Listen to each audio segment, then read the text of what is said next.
मेरी तरफ से सबको नमस्कार, सत श्री अकाल एंड गुड मॉर्निंग। ये वीडियो हिंदी भाषा में है। कनाडा में आपको नौकरी से क्यों निकाला जाता है।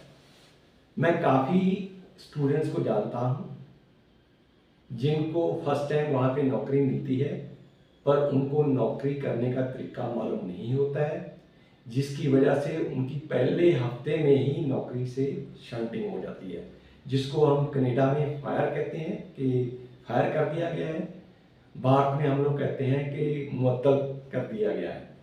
तो इसके 8 मेजर कारण हैं जो मैंने सर्वे किया है, अलग अलग स्टूडेंट से पूछा है, जो वर्क परमिट पे गए हैं उनसे पूछा है।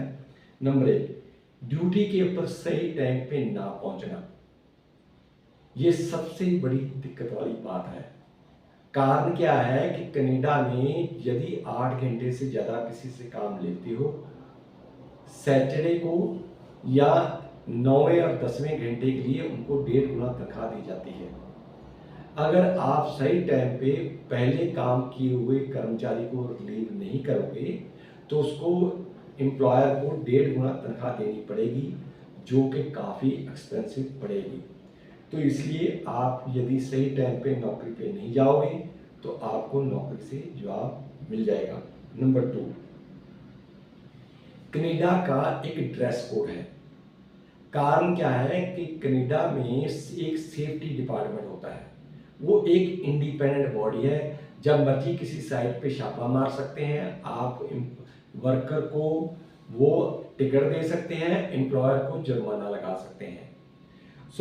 हर कर्मचारी को सिर के ऊपर सेफ्टी हेलमेट, देखो चाहे आप पगड़ी बांधते हो, इसके ऊपर कोई रिलैक्सेशन नहीं है, आप गोल पगड़ी या पटका पहन के उसके ऊपर सिर के ऊपर हेलमेट रख सकते हो।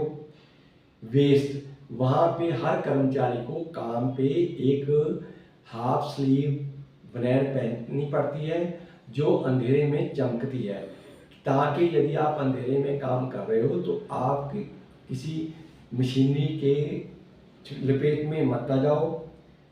आपके पास हैंड ग्लोव्स चाहिए, जिस तरह का भी आप काम कर रहे हो तो आपके हैंड ग्लोव्स आपके पहने होने चाहिए। अलग अलग तरह के काम के लिए अलग अलग तरह के हैंड ग्लोव कनाडा में होते हैं। सेफ्टी गॉगल, यदि आप ऐसा काम कर रहे हो जो जैसे सपोज करो कि आप पेंटिंग कर रहे हो तो पेंट का केमिकल आपकी आंखों में पड़ सकता है, आपकी आंखें जिंदगी भर के लिए जा सकती हैं, तो सेफ्टी गॉगल पहनने जरूरी है। और बूट जो है वो स्टील टोड होते हैं, क्योंकि कनाडा में ज़्यादा तरह के घर जो हैं वो लकड़ी के होते हैं, जहाँ नेल्स और स्टील स्क्रूज की यूज़ की जाती है। अगर आप चप्पलों में घूमोगे या यदि रबर सोल के साथ शू के साथ घूमोगे तो वो चुभ के आपको पाँव में चोट लगा सकते हैं, और जिसके लिए सरकार को घर बैठे तनख्वाह देनी पड़ेगी, आपकी मेडिसिन फ्री करनी देनी पड़ेगी, जो कि ये चीज़ें आपको तभी मिल सकती हैं यदि आपने प्रॉपर सेफ्टी ड्रेस कोड पहना हुआ है, नहीं तो नहीं।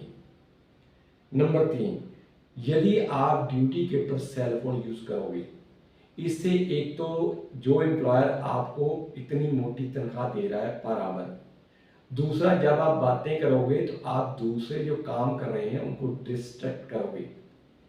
देखो, एक ही देश के एम्प्लॉय सबके पास नहीं होते हैं, वहाँ पे एक एम्प्लॉयर के पास अलग अलग देशों के एम्प्लॉय होते हैं। अगर किसी को पंजाबी समझ में नहीं आती है और आप उसके पास बातें कर रहे हो तो आप उसको डिस्ट्रैक्ट कर रहे हो, जिससे उसके काम की प्रोडक्टिविटी में फर्क पड़ेगा और वो डिस्टर्ब भी होगा। नंबर 4, ड्यूटी के ऊपर फर्लो मारनी। देखो, अक्सर हम अपने देश में क्या करते हैं, घर से फ़ोन कर देते हैं कि मैं आज ड्यूटी पे नहीं आ रहा हूँ, या हम लोग एप्लीकेशन भेज देते हैं कि देखो जी आज मेरे घर में मम्मी बीमार है, मैं बीमार हूँ। वहाँ पे ऐसा कुछ नहीं चलता है, क्योंकि यदि आप फर्लो मारोगे, जो पहले कर्मचारी काम कर रहा है उसको डबल तनख्वाह देनी पड़ेगी।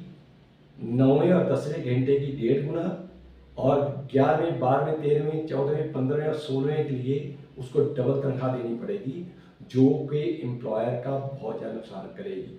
इसलिए आप कनाडा के अंदर फर्लो नहीं मार सकते हो।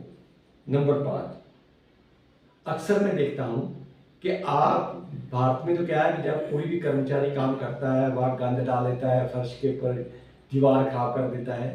कनाडा में आप ऐसा नहीं कर सकते हो। यदि आपने कुछ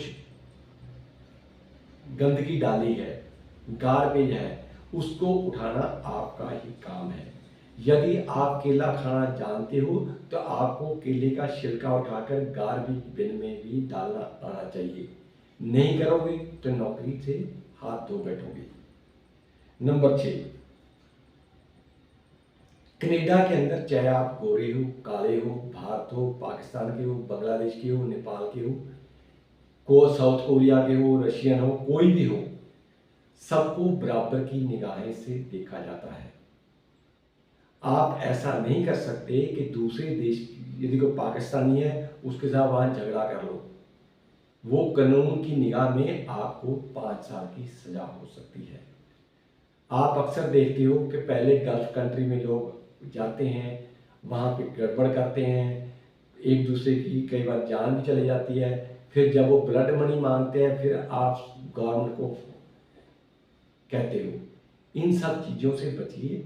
आप जब भी भारत से बाहर जाओगे किसी के तरफ उंगल नहीं उठा सकते हो, किसी की मार नहीं कर सकते हो, किसी की पिटाई नहीं कर सकते हो, रेप नहीं कर सकते हो। जो बच्चे 18 साल से नीचे हैं और आपकी आयु 18 साल से ऊपर है, आप नीचे वालों के साथ किसी तरह का संपर्क नहीं कर सकते हो और नीचे वाले ऊपर वाले उम्र के साथ संबंध नहीं बना सकते हैं। करोगे 4 साल की कैद पाओगे। नंबर 7, कनाडा के अंदर झूठ बोलना और दूसरे कर्मचारियों के साथ मिसबिहेव करना सबसे बड़ा क्राइम गिना जाता है। अक्सर आप सुनते हो कि पीछे से दिवाली के ऊपर जनता ने कनाडा की पुलिस के ऊपर पत्थर फेंके। देखो भारत में तो ये पॉलिटिकल डिसीजन है, पर कनाडा के पुलिसमैन के पास पावर होती है कि यदि उसकी जान को खतरा है आपसे तो वो आपको गोली मार सकता है। सो आप ऐसी गलती वहाँ पे बिल्कुल मत कीजिए, नहीं तो उसका आप देखो आप तो ऊपर पहुँच जाओगे, इसका हर्जाना आपके माँ बाप को भरना पड़ सकता है। नंबर 8, कान के ऊपर आप काम कर सकते हो, सेल फोन के ऊपर चाहे कान के अंदर वायरलेस हेडफोन डाल के सारा दिन बातें नहीं कर सकते हो। इन सब 8 चीज़ों का ध्यान रखिए। ध्यान नहीं रखोगे तो आपकी कनाडा में नौकरी चली जाएगी। उसको कनाडा में किसी कोर्ट में कंटेस्ट नहीं किया जा सकता है, ये अलाउड है। इवन सरकारी जॉब से भी आपको फायर किया जा सकता है।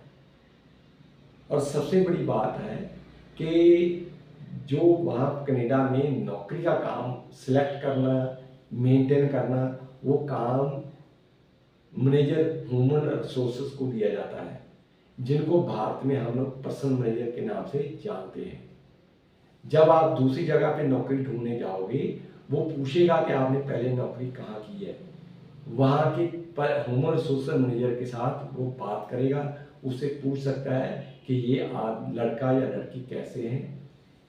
यदि उसकी रिपोर्ट गलत आएगी तो आपको बताया भी नहीं जाएगा और आपको नई नौकरी भी नहीं मिलेगी। ये कुछ पॉइंट थे जो मैं आपको हिंदी भाषा में बताना चाहता था कि भारत का और कनाडा में आपसी बहुत ज़्यादा डिफरेंस है और आपको ऐसी गलतियां नहीं करनी चाहिए जिसकी वजह से आपकी नौकरी चली जाए। Thank you very much. Stay connected with us. हमारे फ़ोन नंबर पर दिए गए हैं। मॉर्निंग 9 to इवनिंग 5 हम लोग अवेलेबल रहते हैं। आपको हर इंफॉर्मेशन फ्री में दी जाएगी। Thank you.